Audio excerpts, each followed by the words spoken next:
reinforce those behaviors. Like if you just kind of say, okay, well, you don't have homework today. Okay, then they know that they can just kind of say that and they'll get out of it. That worked, huh? Yeah. So those are things that you definitely don't want to reinforce. Right. And I've seen a lot of parents talking about kids getting sick, headaches, even throwing up, things like that around it. Yeah. And if that's the case, I mean, it's emotional. It's emotional. Then I would question the fact, okay, if my student is doing this at home, how is my student acting at school during this time?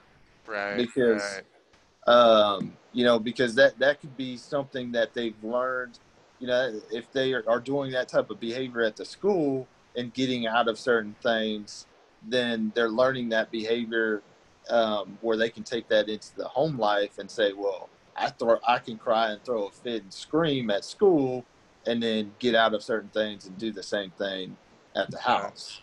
So I would say that. Would those match usually? They should. Yeah. I mean, they should.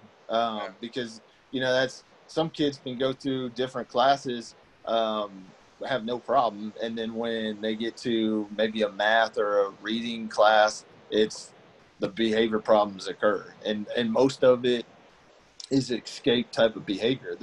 They're doing those to escape out of that assignment or that class. And those are really where you have to go in and provide interventions. If it's just a behavior, and it's just a behavior and it's not an academic deficit, then that's when you're going to have to probably break down that assignment.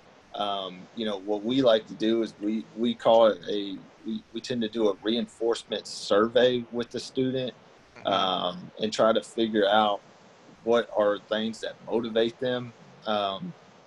And that's where you end up trying to break that work down and they can earn certain activities. But you're gonna figure that out ahead of time. What their bigger motivations are. That's good. Yes. So the kids, if you're just two bulls head to head, the kid's gonna win this, I'm assuming, right? Oh, kids gonna win hands down. You don't have a chance. You don't have a chance. What's gonna happen is you're gonna go into a power struggle, and the one thing with it is I teach the teachers how to de-escalate behavior problems. Okay. And it's a program that we do for the school districts that in case it's a crisis intervention class where if things get really physically out of hand, we teach how to properly de-escalate a student, or if they start attacking you, we teach ways to kind of get out of the way, or if you have to do some kind of containment on the student, we teach proper ways on how to do that. But the very first thing that we're teaching is the verbal de-escalation. And one thing we always tell people is that, if you got to be in charge of, you got to know that you are in charge of de-escalating that problem. So if your kid gets loud and then you get loud, you're just going to escalate that behavior, because the kid is actually going to start mirroring your behaviors. Yep. So you just got to kind of use a calmer voice, and the biggest thing is to have a lot of patience during that and really get that kid back into that de-escalated state of mind. Because the other thing with it is we talk about the fight or flight side of the brain, is that when that kid automatically goes into that behavior where it's just escalated, then they're not using their front part of their brain, and that's the part of the brain that needs to be used to figure out the problems or how to solve problems, so that they're in their backside of their brain, either they're fighting you or they're running away from you. Then you're trying to get them to do that work at that direct moment, you're wasting your time. that, we're the student's not even in the right part of the thinking process to get that work done. Right. So when you're doing, you're teaching, you're talking to teachers about remaining calm, about bringing their voice down, that sort of thing. That makes a lot of sense. So does posture and that. I've been teaching Kung Fu for 25 years, so de-escalation is pretty something. And I've seen fight situations with men attackers come on me or other guys or whatever, and just having the right posture and because having the confidence that if it does go down, you can handle it, changes everything, because then if it does, and you're safe. But that really strongly gives you that ability to de-escalate. And I've seen situations where like it just looked like this guy there's no way he's not coming, and you're just talking cool to him, and it just goes away. Yeah, exactly. And I've had a guy say like, man, I don't know what came over me. I don't know why I was acting like that, and just stopped, and just walked away. Exactly. So, yeah, it does. It bring in, and that has a lot to do with mirror neurons, our mental state, and we're projecting that out, and they can pick up that as long as we can hold that mental state strongly. Exactly. Right, without being reactive to it. I've had a number of my students are teachers, and in high school situations where it's pretty rough high school, there's a lot of gang activity, and culturally it's pretty cool to attack a teacher. So so it goes on. I know it's there's some violence down there. So and I'll tell you, my the one teacher that I have is a black belt. She brings stories to me all the time about de-escalating and how bad it has been, and how just through staying calm, just through holding state. So going back to the homework, and you said your experiences, just to help parents out, like if you wouldn't mind explaining how did it feel emotionally when your parent, I mean, I know you said you wanted to get away. Right? Yeah, I mean, you feel like, I mean, you feel dumb. You feel you feel like especially when your parent is comparing you to your little brother, and how your little brother, basically is smarter than you. It makes you feel like you don't know anything, and it beats you down, and it's to the point where, like I always say, you can't you can't punish, like you can't use motivation as a way to punish somebody. You're never gonna be able to punish somebody into getting them motivated to do something. So it's one of those things that you got to meet them where they're at, and understand, okay, maybe my kid is really having problems at this assignment. Where is it that we are having these problems? And as a parent, you may not know exactly, but that's where you have the teacher. I mean, you can have those parent-teacher conferences. You can come in and you can talk to the teacher on telling the teacher, I'm really struggling at trying to get him or her to do this assignment at night. What are some tools that you're using here at school that's helping that's helping you get my child to get through this lesson or this subject? And those teachers are going to tell you. That's a good point, because I see this a lot of times being adversarial, parents blaming teachers and teachers blaming parents and that sort of thing. And so I think it's pretty obvious what you're saying is trying to figure out how to work together is the answer there, right? Yes. And that's where you don't want to get to the point, because I've seen that too. It's where parents get upset at every little thing that the school's doing, even if the school's trying their best. again, as a educator working in the school systems, I really advise parents to talk to your teachers. You are part of the team that is helping your kid be successful at school to eventually get your kid through school to have a graduate and have a diploma. Mm-hmm. So I mean, even if your student's not receiving special education supports and you're required to go to a ARD meeting once a year, or how many times that ARD meeting is going to occur, you're still part of that team to get your kid to be successful. So,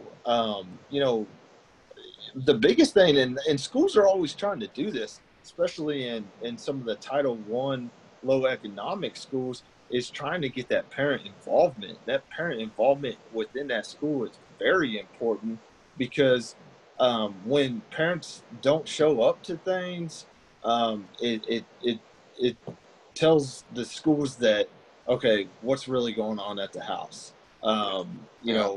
How important is education to the parents. So I can tell you from a school perspective is that schools are always trying to get parent involvement happening. Mm-hmm. So the more parent involvement, the better.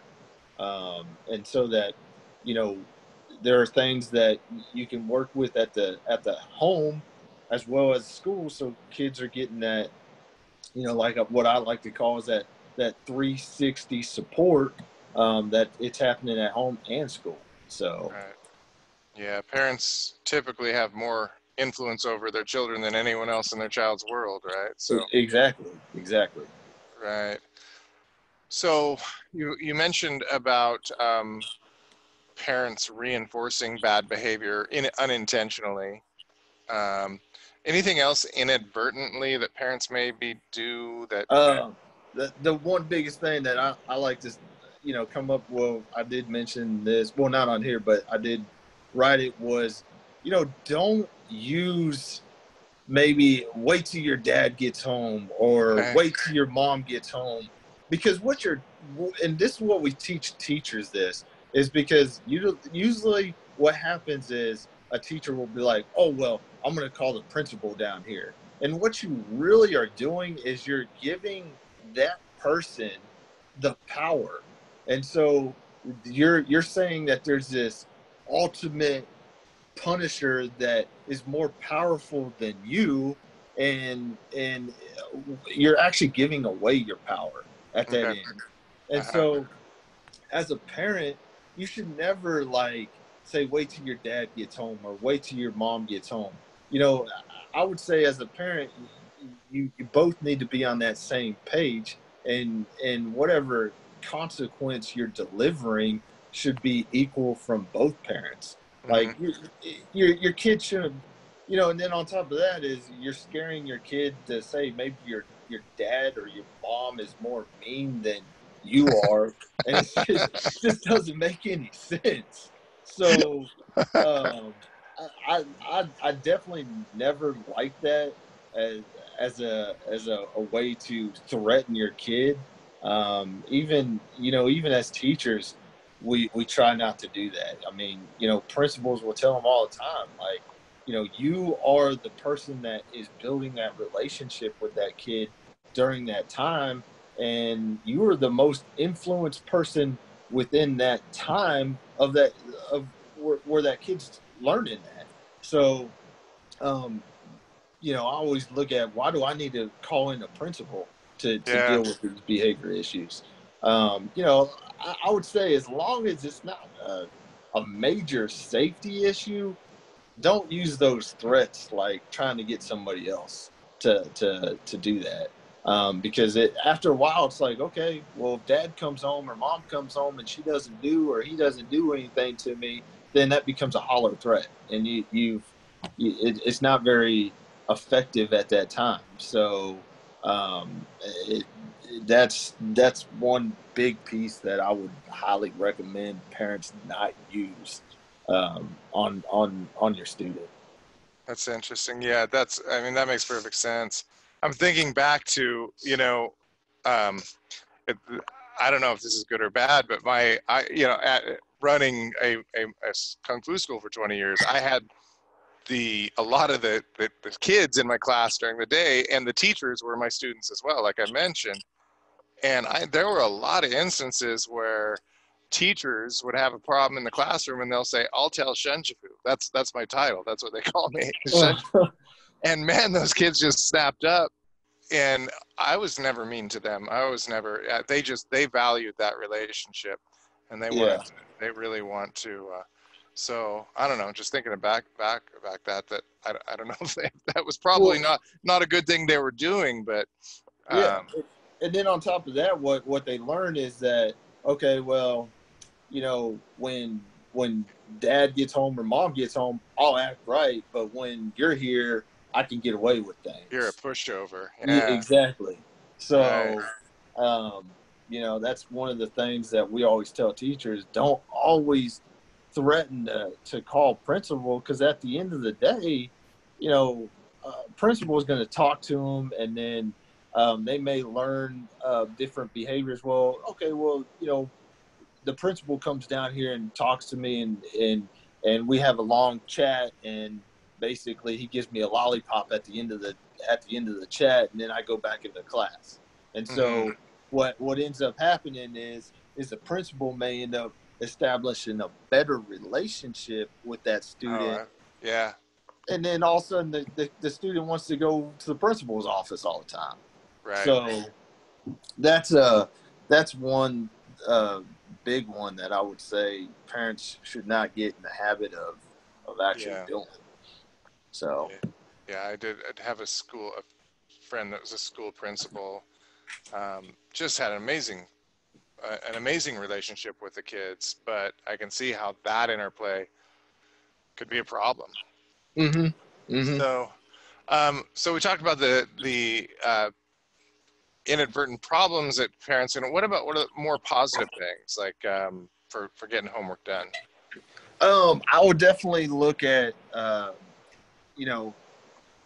definitely what does your kids like to do at the house? I mean, there are things that kids like, screen time, iPad time. A lot of the times I see little kids that they're on this set schedule of going to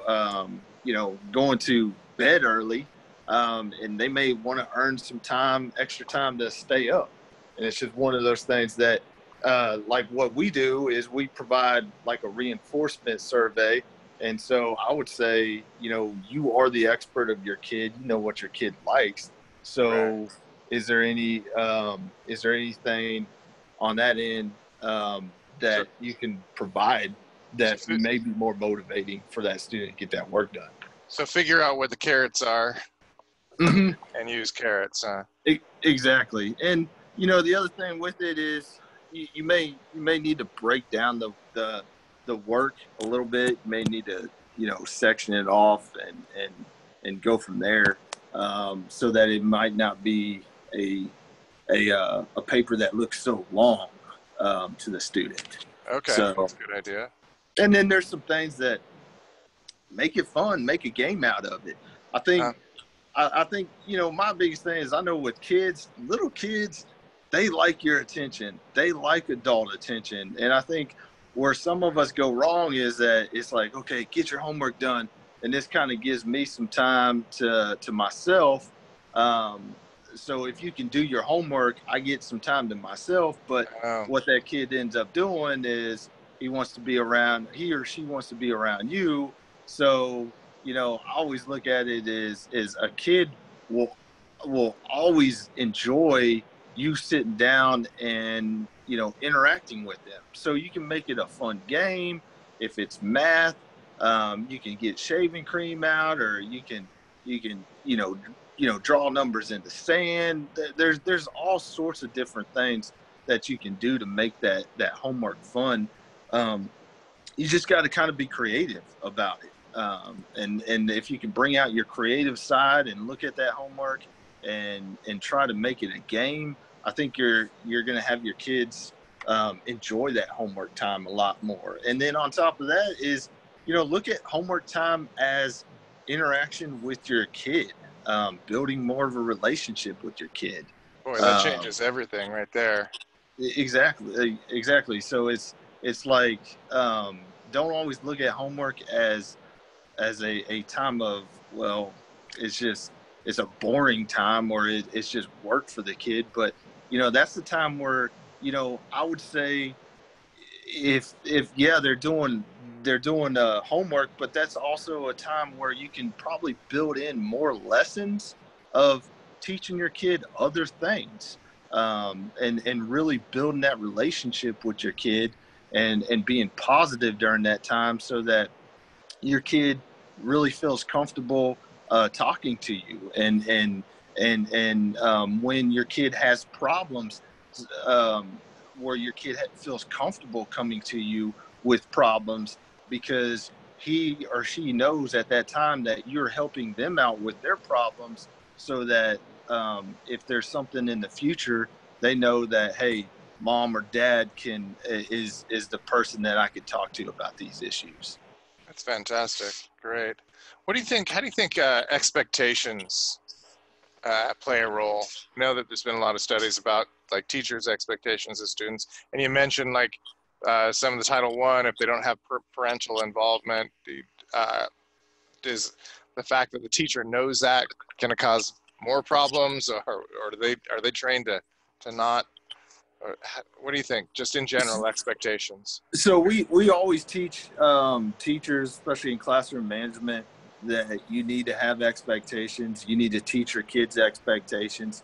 One of the biggest things at our middle school this year was they shut down the school for the day.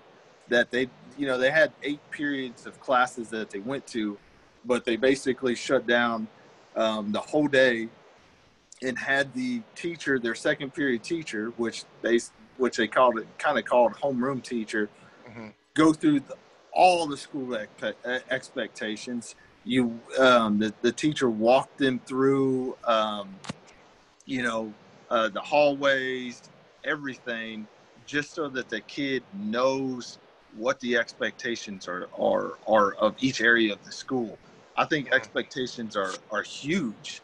It's like it's like this summer I went to Disney World, and one of the biggest things that I looked at Disney World was you have these massive lines of kids and parents waiting in lines, but there's expectations everywhere. There's activities within those lines that kids can play with certain things to keep them from getting distracted, that they didn't want to stand there too long. So, when I always talk about expectations to teachers, I look at expectations as, think of your classroom as a highway. If you didn't have any expectations on that highway, how would you know how to properly drive on that highway? I think we'd have massive wrecks, or people would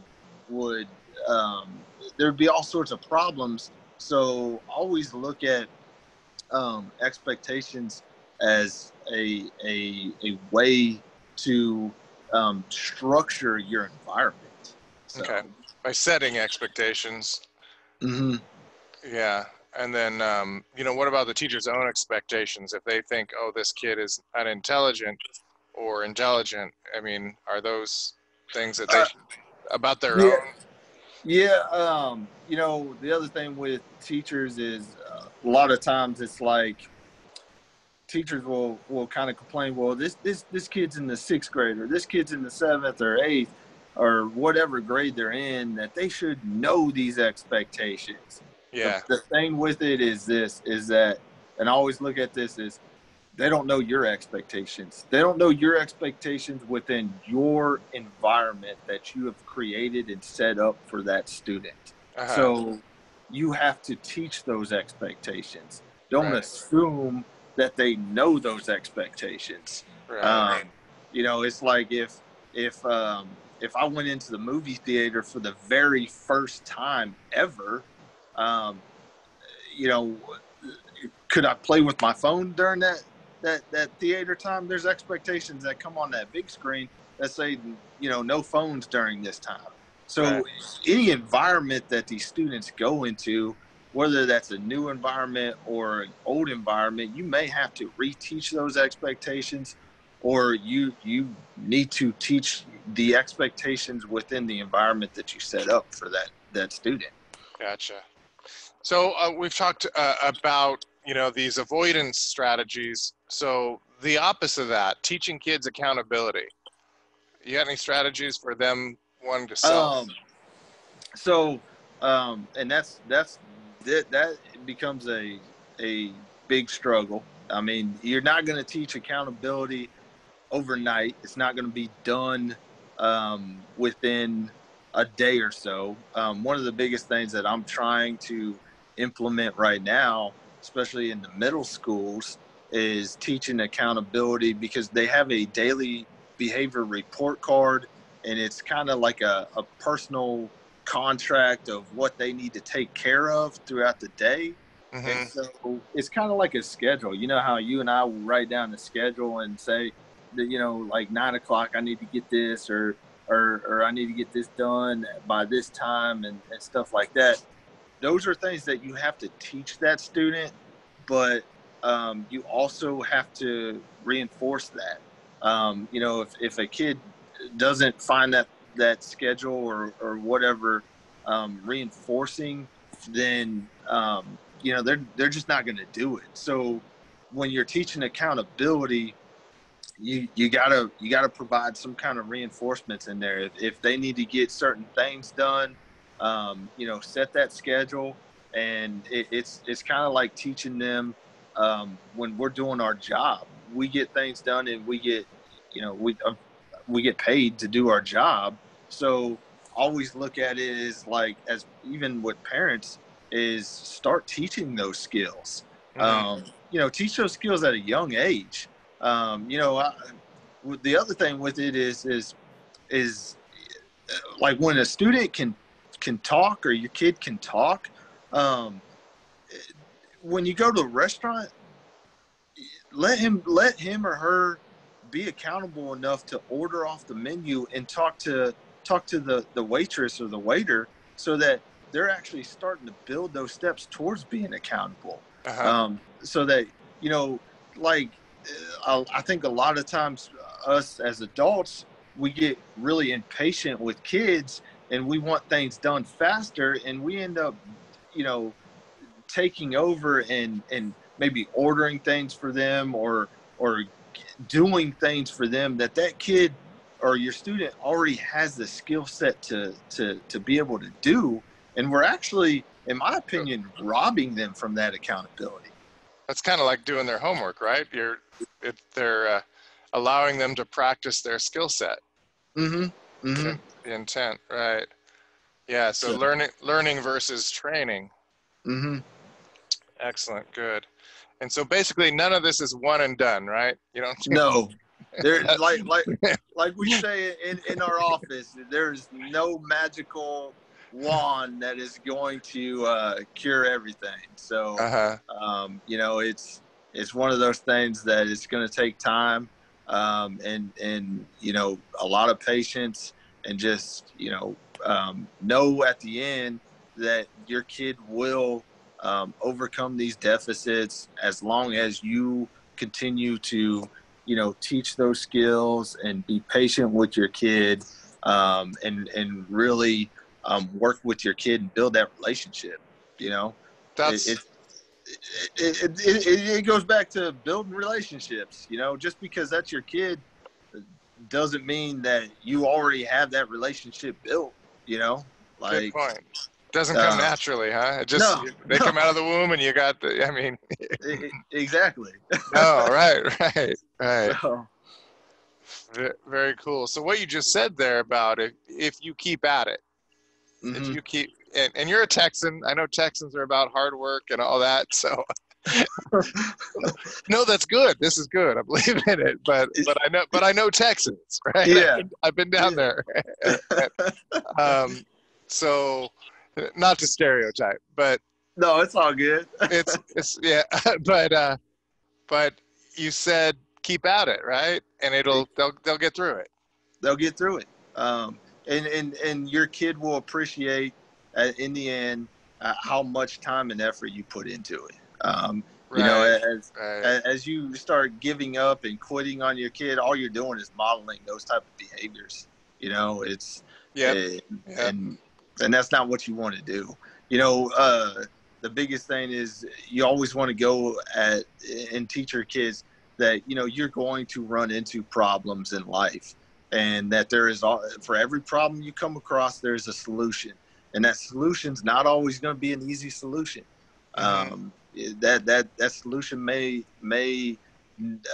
cause you to work and do a whole lot of things that you don't want to do, but in the end, you're going to have to do those to get the outcome of what you most desire. So, so you're teaching grit. Yeah, very. You know, grit's known to be one of the biggest predictors of success in life. So, yeah, and so that's not one and done either, though. Right? Nope. Josh, this has been awesome. I think you've given a lot of good advice for parents. It's not easy, right? It's not. Definitely not. Not easy, but you can do it. You can get through it. Anything else that we've missed that we haven't touched on that parents need to know? Behavior. One big thing that I would say before we end is, you know, set the daily schedule. Just because your kid's in summertime and there's no homework or anything like that, doesn't mean that you as a parent can't, you know, practice reading skills with them. You know, set a time where it's like, hey, you know, this is time that we're reading, and also if it's reading or something like that, model that it's reading time. Don't go in there and watch TV while they need to be reading. You know, shut it down and, hey, this is family homework time right now. You know, and this is scheduled out throughout every day. I mean, I'm not saying don't do it on the weekends, but you know, really model that to your kids. Modeling and consistency. So that would be my last one on what parents can do. Yeah, I've heard that from a lot of people who I consider to be really successful and knowledgeable about parenting, that modeling is I mean, it's pretty obvious. You know, they're gonna it's right. Key. It's the key. I mean, I can't tell you how many times I've been in, you know, pre-K classes and you know, the kids will say certain cuss words and they don't know what the cuss word is, but it's like, you know where they're getting it at. Right. I mean, so it's kids will, you know, kids are always watching the adults, and they're learning from the adults. So just know that, you know, you are their main model or their main source of how they're going to be interact in the environment. So you know, that's one of those things that you got to keep in mind when you're working with kids. So constantly working on your own improvement. I know none of us that I know of are perfect yet. So no, and that's the thing, you know, especially in just, you know, reading into other things of success and into those type of areas is always trying to better yourself. You know, sometimes we think, well, we already have an education, we can stop learning. That's it's one of those things that you're doing yourself a disservice. Sure. So, yeah, lifelong learners have been shown to be the most successful in life. So, absolutely, fantastic. All right. Well, and people want to get more information from you. I know you've got your website. I have a website at hardcorebehaviorist.com. I'm also doing some podcasting. And my biggest thing is trying to interview teachers and specialists throughout the world. Actually, I'm also trying to get educators and specialists to send me some of their blogs so I can post them on the website. I have an Instagram account at Hardcore Behaviorist where I'm constantly posting things on that as well. So right now, one of my biggest goals that I'm trying to do is try to interview as many teachers or as many specialists out there to help teachers. And if parents can listen in on it, I mean, this is going to give you all an insight of how our world operates in the education field. Right. So, right. But yes, that's where they can follow me at is Instagram is at Hardcore Behaviorist, and then my website is hardcorebehaviorist.com. Great. And we are the podcast is actually Classroom Success 101. Good. Okay, we'll put links to all those in the description here. So it sounds like you're really getting trying to aggregate the behavior movement in a way, huh? That's exactly what I'm trying to do. Fantastic.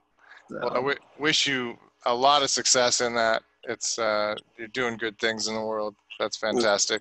I appreciate that, and thank you for your time and inviting me on your show today. All right. Thank you, Josh. All right. All right. Thank you for listening to the Learning Success Podcast. We hope you enjoyed it. We also hope you have learned something useful, something that you can take back and improve your life with today.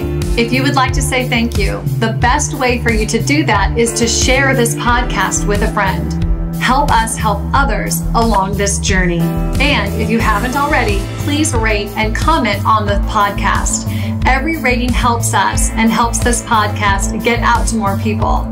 We appreciate it, and we appreciate you. Thank you again, and make today a great day. No one should have to live with a learning difficulty.